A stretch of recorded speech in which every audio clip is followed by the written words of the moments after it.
사랑하는 성도님들 6과형 10번째 시간입니다. 지난 시간에는 영과 관련하여 마음에 관해 증거해 드렸습니다. 하나님께서 말씀하시는 마음이란 영 자체와 그 안에 들어있는 지식이라 했지요. 아담이 저주받기 이전 산영이었을 때는 마음 자체가 오직 영의 지식으로만 채워져 있었기 때문에 영 자체가 곧 마음이었습니다. 하지만 아담이 불순종하여 영의 지식들을 하나하나 잃어버리고 영이 죽게 되니 점차 혼을 통해 비진리가 들어오면서 혼의 지식이 생명을 감싸버리므로 하나의 마음이 형성되었다 했지요. 사람의 마음이 진리 자체일 때는 영이라 하지만 육으로 돌아왔을 때는 하얀 마음과 검은 마음이 섞여져 있기 때문에 영이라 하지 않고 마음이라고 표현한다는 사실입니다. 뿐만 아니라 사람의 마음이 한정되어 있는 것은 바로 혼이 있기 때문이요. 이 혼을 통해 들어오는 지식이 생명을 감싸고 있기 때문이라 했습니다. 이 말씀을 통해 여러분의 마음을 살펴보셨습니까?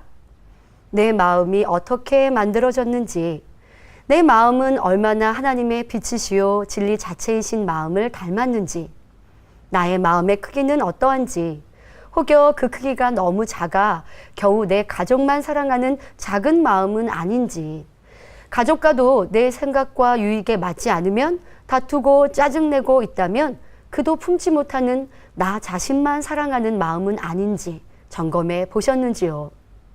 하지만 아무리 작은 마음이라 해도 그 마음을 크게 할 수 있는 방법도 있다 했습니다. 빌립보서 3장 7절부터 9절 전반절에 사도 바울은 고백합니다. 그러나 무엇이든지 내게 유익하던 것을 내가 그리스도를 위하여 다 해로 여길 뿐더러 또한 모든 것을 해로 여김은 내 주 그리스도 예수를 아는 지식이 가장 고상함을 인함이라.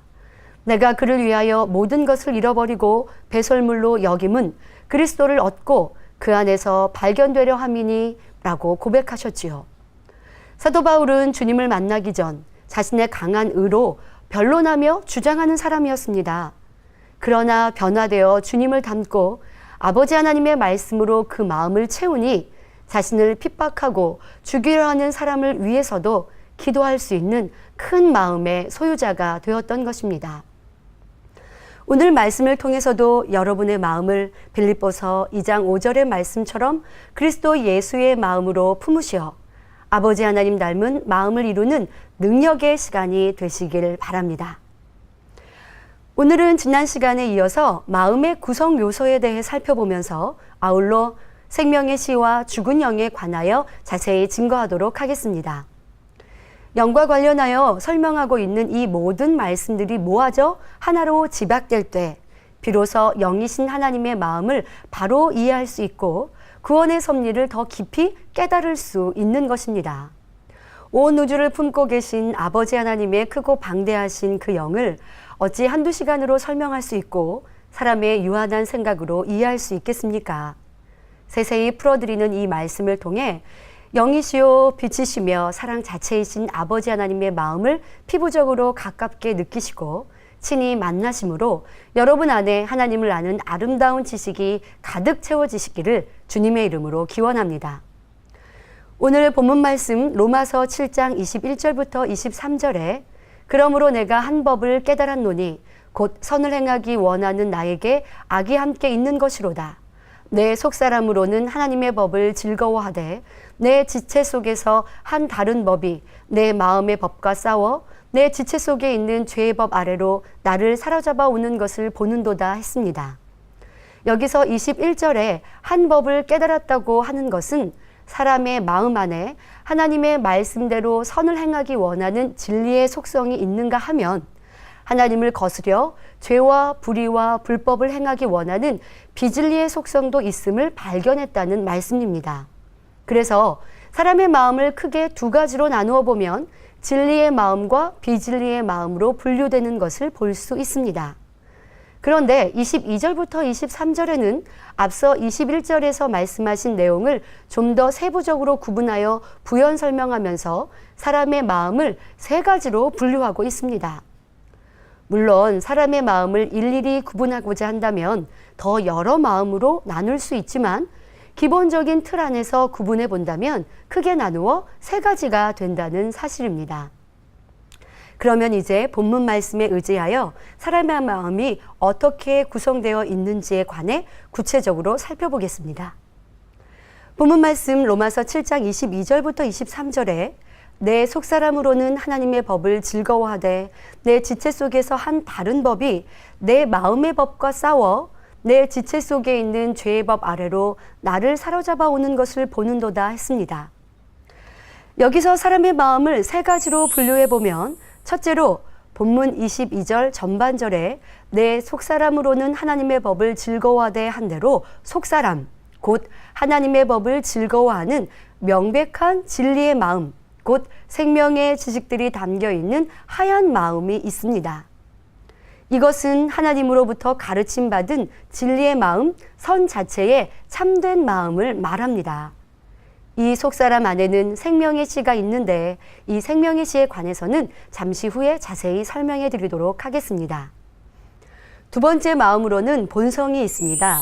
본문 말씀 23절 전반절에 보시면 내 지체 속에서 한 다른 법이 내 마음의 법과 싸워 했는데 여기서 나오는 마음의 법이 곧 지금 설명할 본성에 해당되지요. 본성이란 각 사람이 갖고 있는 마음의 근본된 성질입니다. 부모를 통해 받아온 근본 마음에 성장하며 받아들인 비진리가 본래의 마음과 함께 어우러져 굳혀진 마음을 말합니다. 선한 부모의 마음을 받아 태어난 자녀는 그래도 착한 마음이 많이 있는 본성을 가지고 태어납니다. 악한 부모에게서 태어난 자녀는 악을 많이 가지고 태어나지요. 이렇게 가지고 태어난 자신의 근본 마음에 성장하며 스스로 선과 악을 받아들이고 행해 나아가면서 그것이 굳혀져 본성이 만들어지는 것입니다. 그래서 본성에는 진리와 비진리가 서로 혼합되어 있는 것을 볼 수 있지요. 하얀 마음과 검은 마음이 섞여 있고 여기서 진리에 대한 새로운 가치 판단인 양심이 생기는 것입니다. 양심은 저것은 옳다, 그르다 판단하는 기준이 되는 마음인데 본성 속에서 나왔고 이 본성은 어떤 부모에게서 태어나 가르침받고 어떻게 자신을 만들었느냐에 따라 각기 다르기에 이 양심도 사람마다 다 다른 것을 볼 수 있습니다. 본래 아담의 본성은 본성이라 구분할 필요가 없는 진리에 속한 마음으로 영 자체라 했지요. 하지만 불순종하여 육체를 통해 비진리가 들어오면서 그 후손인 사람들은 마음이 생기게 되었고 또 그 안에 각자 다른 본성이 생겼고 가치 판단 기준인 양심 또한 다 다르게 형성된 것입니다. 여기서 본성과 양심에 관해서는 후에 더 설명하도록 하겠습니다. 세 번째 마음은 본문 23절 후반절에 내 지체 속에 있는 죄의 법이 나오는데 바로 명백한 비진리의 마음, 곧 원수마귀 사단으로부터 심겨진 검은 마음에 해당되지요. 이것은 육체를 통하여 비진리가 들어오면서 사람의 마음에 자리 잡고 굳어진 확연히 드러나는 비진리의 마음을 말합니다. 이렇게 사람의 마음은 크게 세 가지로 나눌 수 있는데 명백한 진리의 마음과 비진리의 마음 또한 본성이 있다는 사실입니다. 이 세 가지의 마음이 뭉쳐져 사람의 마음을 형성하게 되는 것이지요. 사람의 마음을 이처럼 낱낱이 해보아여 말씀드리고 있는 것은 자신의 마음이 어떻게 이루어져 있는지를 알아야 우리의 영혼에 관해 더 밝히 이해할 수 있기 때문입니다. 또한 이 말씀을 온전히 양식 삼을 때 하나님의 말씀이 우리의 피와 살과 능력이 되어서 비진리는 신속히 벗어버리고 더욱 깊은 영의 세계로 들어갈 수 있는 길이 되기 때문이지요. 그러하기에 우리의 마음속에서 육을 제해버리고 마음을 영으로만 일구기 위해서는 명백한 비진리의 마음은 물론이거니와 본성 속에 있는 비진리까지 발견해서 다 빼내버려야 합니다.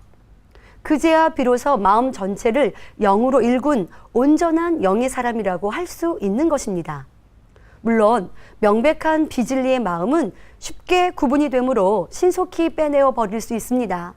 그러나 본성 속에 있는 비진리는 자기 스스로 발견하기 쉽지 않으므로 빼내어 버리는 것이 더딜 수 있지요.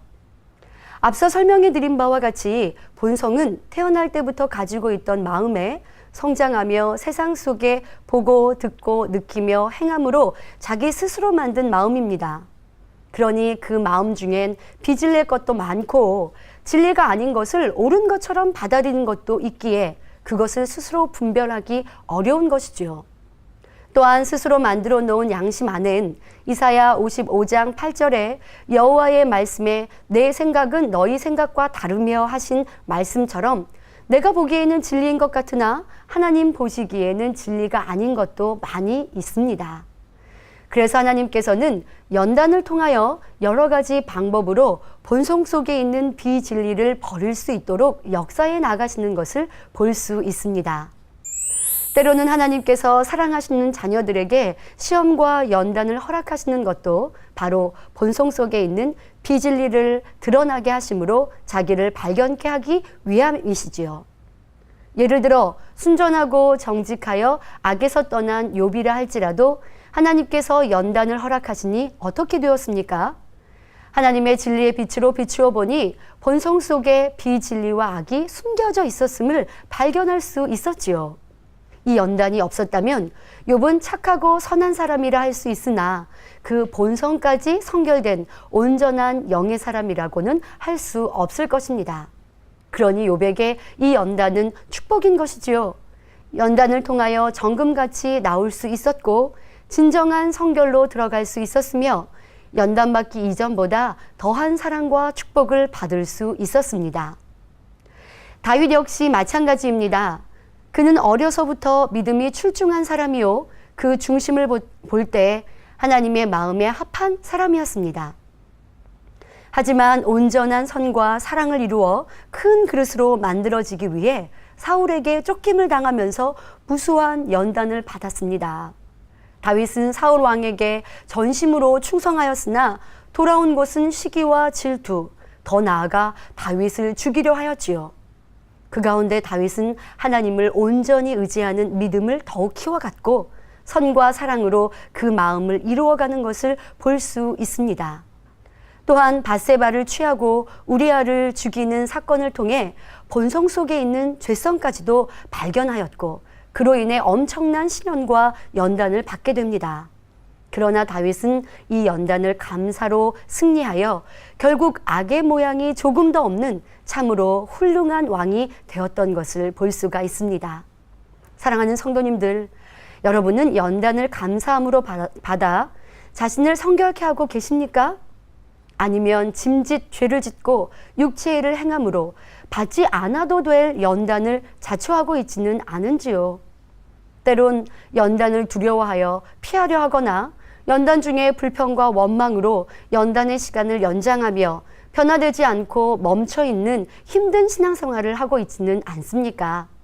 그러나 지혜로운 성도들은 욥기 23장 10절의 말씀처럼 나의 가는 길을 오직 그가 아시나니 그가 나를 단련하신 후에는 내가 정금같이 나오리라 고백하며 기쁨으로 나아갈 것입니다. 내게 어떤 악의 모양이 있는지를 발견하려 할 것이며 깨달았다면 즉시로 버릴 것입니다. 때론 오래 내 몸에 배어 있어 한 번에 버려지지 않는 죄와 악의 모양이 있다 할지라도 쉼없이 기도하며 노력하여 버릴 때까지 아버지 하나님이 원하시는 모습이 되기까지 힘차게 달려갈 것입니다. 그러할 때 버리기 어려웠던 근본의 죄성도 버려지며 멀리 있던 성결과 영이 점점 가까워지며 내 것이 될 것입니다. 다시 본문으로 돌아가 로마서 7장 22절에 보시면 내 속사람으로는 하나님의 법을 즐거워하되 하며 속사람이 나오고 있는데요. 이 속사람과 그 안에 있는 생명의 씨에 관하여 여기서 좀 더 구체적으로 살펴보도록 하겠습니다. 먼저 속사람이란 처음 아담이 하나님께로부터 받은 생명의 씨와 생명의 지식들이 들어있는 원래 하나님이 주신 생명을 의미합니다. 즉 사람의 마음 깊은 곳에 있는 명백한 진리의 마음을 말하지요. 또 이 속사람 안에는 생명의 씨가 있습니다. 창세기 2장 7절에 여호와 하나님이 흙으로 사람을 지으시고 생기를 그 콜에 불어 넣으시니 사람이 생명이 된지라 하신 말씀처럼 생명의 씨는 사람이 생명, 살아있는 영이 될 수 있었던 생기, 곧 하나님이 사람에게 원래 주신 생명의 근원을 담고 있는 생명 자체를 의미합니다. 그러므로 이 생명의 씨는 생기로 말미암았기 때문에 사람의 기와 관련이 됩니다. 사람의 기를 동양 철학에서는 만물을 생성하는 근원의 세계라고 하며 활동하는 힘, 숨 쉴 때 나오는 기운, 있는 힘의 전부, 뻗어나가는 기운 등으로 정의하고 있습니다. 그러나 영적인 의미로 보면 기는 마음과 힘의 집합체라고 할 수 있지요. 사람이 탄생되려면 아버지의 정자와 어머니의 난자가 수정되어야 합니다. 이렇게 수정될 때 정자 안에는 아버지의 기가 다 들어가게 됩니다. 그래서 어린아이가 태어나면 그 부모의 기를 받아 눈, 코, 입, 힘, 마음, 성품까지도 담는 것을 볼 수 있지요. 어떤 사람은 사람이 핏줄을 타고 난다고 하는데 사실 그 근본을 보게 되면 피가 아닌 기를 타고 태어나는 것입니다. 즉, 생명의 흐름은 사람의 기를 통해 유전된다는 사실이죠. 그래서 사람이 기가 소진되면 호흡이 끊어진다는 것도 바로 이 기가 생명의 씨와 관련이 있는 것을 보여주고 있습니다. 이렇게 생명의 흐름을 존속시키는 사람의 기가 바로 하나님이 주신 생명의 씨이며 하나님께서는 이 기를 통해 생명이 대대로 이어지게 만들어 주셨습니다. 또한 기를 통해 부모의 모든 것이 유전되게 하셨지요. 예를 들어 아버지나 어머니가 힘이 세면 그 자녀도 힘이 센 것을 볼 수 있는데요. 성경에도 힘센 장사였던 네피림의 후손을 예로 들 수 있지요. 그러나 만약 다음 대로 내려가면서 아버지는 힘이 센데 어머니가 연약했다면 자녀는 어머니의 영향을 받아 조금 약해지는 것을 볼 수 있습니다. 이처럼 사람의 기란 전신의 뼈 마디마디에서 나오는 진액의 결정체로서 그 안에는 부모의 특질이나 특징, 즉 힘, 에너지, 체격, 버릇, 성품, 성격 등이 들어있기 때문에 남자의 진액인 정자와 여자의 진액인 난자의 결합을 통해 다음 세대로 닮아 나오는 것을 볼 수 있습니다. 그러므로 사람의 진액 자체는 모든 구비 조건이 갖추어져 있는 놀라운 하나님의 창조물인 셈이지요. 땅에 씨를 심으면 많은 열매가 맺히는 것처럼 처음에 하나님께서 아담에게 주신 생명의 씨는 기를 통해 유전되면서 또 다른 생명을 만들어내므로 자손 대대로 계속해서 퍼져 나갈 수가 있었습니다. 하나님이 불어넣어 주신 생기는 죽는 것이 아닌 생명 자체, 영원한 것이기 때문에 다시금 생명을 잉태해 나갈 수가 있습니다. 따라서 생명의 씨는 하나님을 믿는 사람이나 믿지 않는 사람이나 모두 가지고 있다는 사실입니다. 그러하기에 하나님을 모르는 사람이라도 조물주 하나님이 계시다는 것을 100% 부인하지 못하는 것이지요. 전도서 3장 11절에 하나님이 모든 것을 지으시되 때를 따라 아름답게 하셨고 또 사람에게 영원을 사모하는 마음을 주셨느니라 하신 대로 하나님이 원래 주신 기 자체인 이 생명의 씨는 항상 생명의 근본 되신 하나님을 찾기 때문입니다.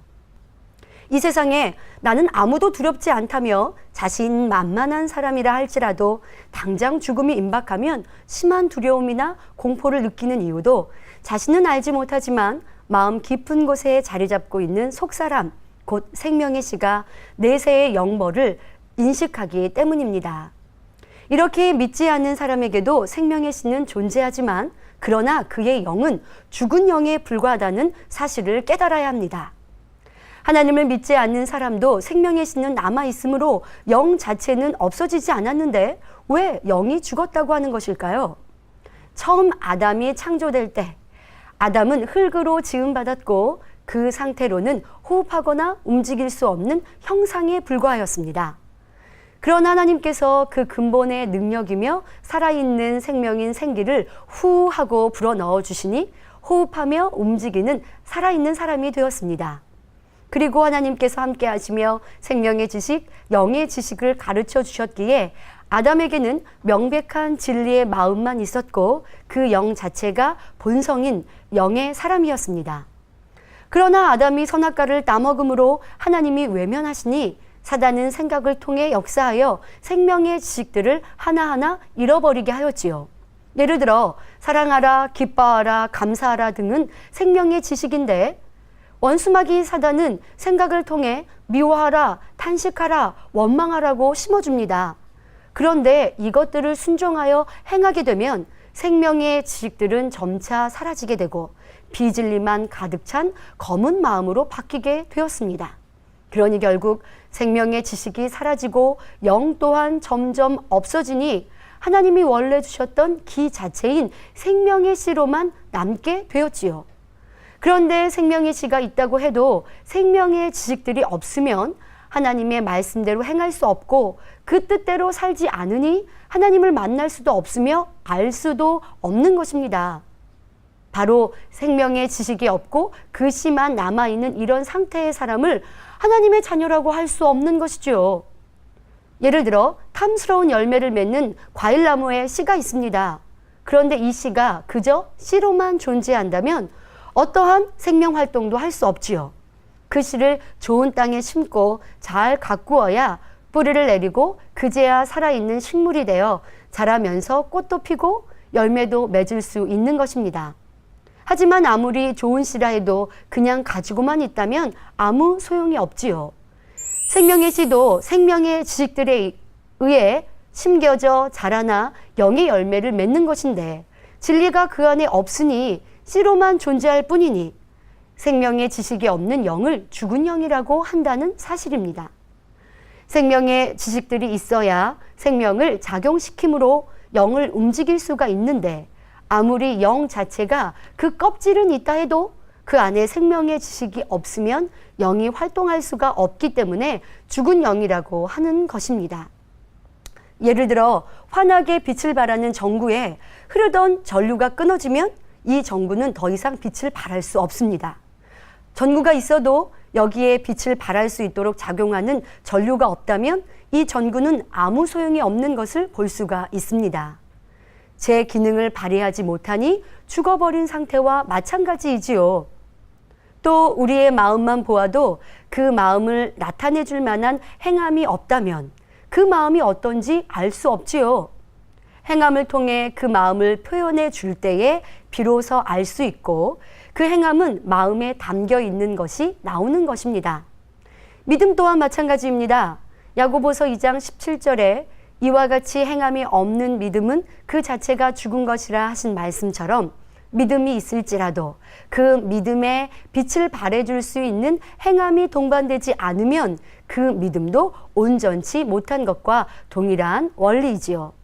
마찬가지로 생명 자체인 영이 그대로 존재한다 할지라도 이 영을 활동성 있게 움직여 줄 수 있고 생명의 원천적인 빛을 발하게 해줄 수 있는 생명의 지식이 사라진다면 전류가 흐르지 않는 전구와도 같이 아무 가치가 없으므로 죽은 영이라고 말하는 것입니다. 이 말씀을 듣고 있는 성도님들의 영은 어떠하십니까? 혹여 아직 내 안에는 생명의 씨가 씨로만 존재하며 영이 살아나지 못하고 있는 상태가 되어 있지는 않은지요? 아니면 영이 살아났으나 내 안에 생명의 지식, 진리가 부족하여 항상 갈급해 있는 영의 상태는 아니신지요? 아니면 내 안에 생명의 지식인 말씀이 살아 운동력 있게 역사하므로 영이 충만히 활동하고 있으십니까? 내 안에 생명의 지식이 있다는 것은 말씀을 많이 아는 것을 의미하는 것이 아닙니다. 그 말씀대로 지켜 행하여 내 안에 있는 비진리를 버리고 진리로 검은 마음을 하얀 마음으로 바꾸어 육의 사람에서 영의 사람이 되는 것을 말하는 것입니다. 이렇게 내 영을 살려 충만케 할 때 구하는 모든 말을 응답받는 하나님의 참 자녀의 권세를 누릴 수 있는 것입니다. 사랑하는 성도 여러분, 오늘은 본문 말씀을 중심으로 마음의 구성 요소를 살펴보았고 아울러 생명의 씨와 죽은 영에 대해 증거해 드렸습니다. 첫사람의 아담의 마음은 100% 진리, 영의 지식으로 가득 찬 영의 마음이었으나 범죄하여 사단이 생각으로 비진리의 지식을 넣고 그의 순종함으로 영, 하얀 마음은 점점 사라지고 이제 그 마음이 여러 마음으로 나뉘었다 했습니다. 사람의 마음을 크게 세 가지로 분류해 보면 원래 하나님으로부터 가르침받은 선 자체의 마음인 명백한 진리의 마음이 있다 했죠. 또한 진리와 비진리가 서로 혼합되어 진리에 대한 새로운 가치 판단 기준을 형성한 마음인 본성과 원수마귀 사단으로부터 심겨진 검은 마음인 명백한 비진리의 마음이 있다고 했습니다. 또 생명의 씨라고 하는 것은 사람이 생명이 될 수 있었던 생기, 곧 생명의 근원을 담고 있는 하나님이 사람에게 원래 주신 생명 자체를 의미한다 했지요. 이 말씀을 통해 하나님의 창조 섭리와 인간 경작의 섬세하시며 정확하신 계획하심도 느낄 수 있었을 것입니다. 그리고 예수 그리스도를 믿지 않는 사람도 하나님이 원래 주셨던 기 자체인 생명의 씨는 남아있으나 생명의 지식들이 없으므로 죽은 영이라 했습니다. 다음 시간에는 이 죽어있는 영을 살리는 방법을 말씀드리겠습니다. 증거되는 말씀을 통해 어떻게 하면 영이신 하나님을 닮고 원하시는 참 자녀가 될 수 있는지 깨닫고 계신가요? 듣고 지식으로만 삼는 것이 아니라 깨닫는 대로 자신을 변화시키셔서 신속히 영의 사람으로 나아오시길 바랍니다. 더욱이 첫사람 아담이 생명이 되기 위해 생명의 지식이 필요했던 것처럼 우리에게도 영의 사람이 되기 위해 진리, 생명의 말씀이 채워져야 함을 깨달아 항상 하나님의 말씀을 가까이 하는 복된 성도님들이 되시길 바랍니다. 또한 듣는 말씀마다 지켜 행하셔서 이제 육의 마음, 검은 마음이 아닌 명백한 영의 마음으로 온전히 이루시기를 부탁드립니다. 말씀 참고하시면서 함께 기도하시겠습니다. 좋으신 아버지 하나님, 오늘은 우리의 마음의 구성 요소를 돌아보았습니다. 또한 속사람 마음 깊이 있는 생명의 씨, 이 생명의 씨로 사람들을 이어가시고 아버지 하나님의 창조의 섭리가 이루어짐을 들었습니다. 이젠 우리의 생명의 씨를 살려 영의 마음으로 시작되게 하시고 그 영의 마음에 생명의 지식, 영의 지식, 진리를 듣고 또한 행함으로 온전한 영의 사람, 첫사람 아담의 그 영의 마음을 온전히 이루어드리는 우리 모두가 되게 하여 주옵소서. 듣는 말씀마다 은혜와 능력으로 지켜 행할 수 있도록 축복하여 주옵소서. 감사하옵고 우리 주 예수 그리스도의 이름으로 기도하옵나이다. 아멘.